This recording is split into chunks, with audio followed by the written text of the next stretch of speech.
அனைவருக்கும் இனிய காலை வணக்கம். நம்ம பார்த்துட்ருக்கிறது திரு அவதாரம் உத்தம பிதா கெட்டகுமாரன். சென்ற காணொலியில் தூர தேசம் சென்ற தன் இளைய மகன் அந்த ஊரில் கொடும் பசியும் பட்டினியும் உள்ள மனிதர்களைப் போல் அவனும் பட்டினியோடு இருக்கிறான். உடல் இளைத்து மெலிந்து சோர்வுற்று காணப்படுகிறான். அந்த ஊரில் இருக்கிற செல்வ பெருந்தகை ஒருத்தன் அவனுக்கு வேலை தருகிறான். அதுவும் பன்றிகளை மேய்க்கும் வேலை. அந்த பன்றிகளை மேய்ப்பது மட்டும்தான் அவன் வேலையோ தவிர அதற்கான கூலி அவனுக்கு கிடைக்கவில்லை, உணவும் கிடைக்கவில்லை. அவன் ரொம்ப கொடிய பசியில் இருக்கிறான். இப்போ என்ன பண்ணுறான் அதுக்கப்புறம் அப்படிங்கிறத நம்ம பார்க்கலாம். கொடும் பசியால் துன்பம் அடைந்த கெட்ட மகன் குடல் கொதிப்பு தாங்காதே தோய்ந்தானே அப்படின்னு சொல்கிறாங்க. அப்படின்னு என்ன, ஒரு பசி ஒரு மனிதனை நிறைய சிந்திக்க தூண்டும் இல்லையா? அவனும் ரொம்ப சிந்திக்கிறான்.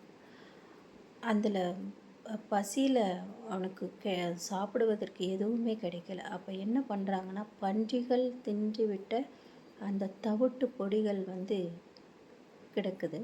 திக்கற்றவனாக இருக்கான். அந்த பன்றியோட தவிட்டு பொடிகளை சாப்பிட ஆசைப்படுறான். ஏற்கனவே அவனுக்கு குடலில் நோய் வந்துடுச்சு. பசியால் பட்டினியால் இருந்ததுனால குடல் நோயும் அவனுக்கு ஏற்பட்டுருச்சு. இருந்தாலும் அந்த தவிட்டு பொடிகளை சாப்பிடுவதற்கு எண்ணி இருக்கிறான்.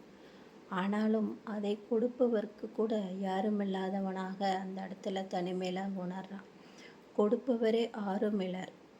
இதை விடும் கொடும் வருத்தம் கொண்டவன் தன் மனதினில் திடுமென புத்தியே தெளிவடைந்தவனாக உணர்றான். சடனாக என்ன பண்ணுறான் அப்படின்னா, அவனோட புத்தி தெளிந்தவனா தன் மதியை தன்னவே திட்டிக்கிறான். நம்ம எவ்வளோ கெட்டவனாக இருந்திருக்கிறோம். கெட்ட புத்தியுள்ள நண்பர்களுடன் சேர்ந்து கெட்ட பழக்கங்களை பழகி சொத்தை பிடுங்கி கொண்டு வேறு தேசம் இங்கே சந்தோஷமாக இருக்கலாம், நிம்மதியாக இருக்கலாம் அப்படின்றத நம்ம நினச்சிருந்தோம். ஆனால் சொத்துக்கள் தீரும் வரைந்தான் நண்பர்கள் இருப்பாங்க அப்படிங்கிறத உணர்ந்துட்டான். அதுக்கப்புறம் பசியும் வந்துச்சு, வேலையும் இல்லை. பன்றிகள் மேய்க்கும் வேலைகளில் ஒரு நிம்மதியும் கிடைக்கல. அதற்கு கொடுத்த தவிட்டு பொடியை சாப்பிடுவதற்கு கூட கொடுப்பதற்கு ஆள் இல்லாமல் மிகவும் சிரமப்பட்டு அதுக்கப்புறம் தனிமையை உணரும் பொழுதுதான் தெளிவடைந்தவனைப் போல அவன் காணப்படுகிறான். இப்போ என்ன பண்ணுறான்னு பார்க்கலாம். என் தகப்பன் வீட்டில் இருந்ததென்னவோ எவ்வளவோ சீர் சுகங்கள் அப்படின்னு அவன் எண்ணறான். அப்போது தன் தகப்பனிடம் இருந்தது சொத்து மட்டுமல்ல, நிம்மதியும் இருந்தது, சந்தோஷமும் இருந்தது. பிறருக்கு வேலை கொடுக்கும் அளவுக்கு நம்மக்கிட்ட பண வசதி இருந்துச்சு. அப்போ நம்ம தகப்பனிடம் போகலாம் அப்படிங்கிறத அவன் மனசுக்குள்ளே சிறிதாக இப்படி ஒரு எண்ணம் ஏற்படுது.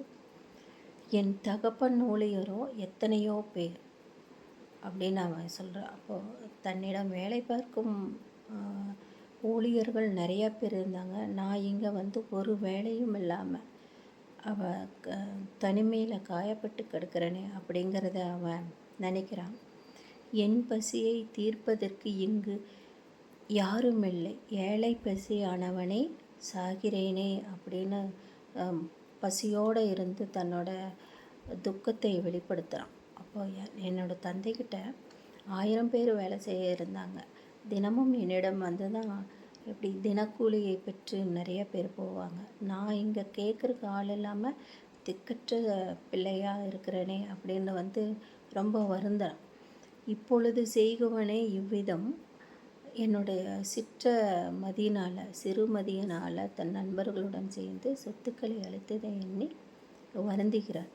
அந்த வறுமை அவனை தன் தந்தையிடம் சேர்க்குமா அப்படிங்கிறத பற்றி தான் யோசனையாக இருக்குது. ஏன் அப்படின்னா, தன் தந்தையிடம் எந்த தவறுமே செய்யாமலும் எந்த உதவியும் கேட்காமலும் இருப்பதற்காகத்தான் தூரதேசம் வந்தான். அங்கு பசி பட்டினியோடு இருப்பதை அறிந்த தன் தந்தை தன்னை வெறுக்கக்கூடும் அப்படின்னு அவன் எண்ணறான். அந்த பயமும் இருக்குது. இருந்தாலும் தன் தந்தையிடம் போகலாமா அப்படிங்கிற ஒரு எண்ணமும் இருக்குது. அவன் தூரதேசத்திலிருந்து தன் தந்தையை நோக்கி சென்றானா இல்லையா அப்படிங்கிறத அடுத்த காணொளியில் காணலாம். நன்றி, வணக்கம்.